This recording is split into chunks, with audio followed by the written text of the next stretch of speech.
There are rumors that if you are arrested for protesting, you lose your right to vote. Let's verify. The Verify team is here to fact check the suspicious things you see online.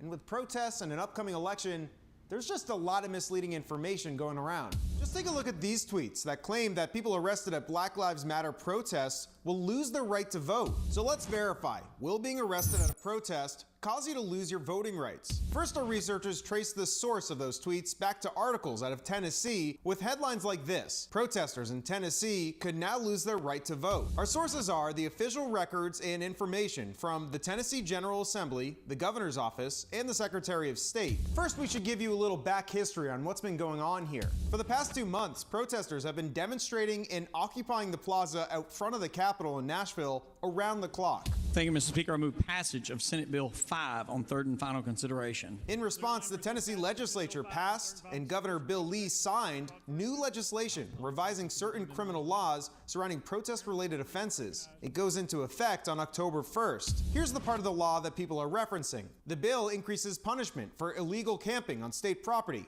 from a Class A misdemeanor to a Class E felony. And that's punishable by up to 6 years in jail. And according to the Secretary of State, convicted felons in Tennessee lose their right to vote and have to appeal to the state to have them restored. So we can verify that false. You can't lose your voting rights for being arrested during a protest, but we can verify that a protester would lose their voting rights if they're convicted of a felony in Tennessee after this law goes into effect. With your Verify, this is Evan Kozloff.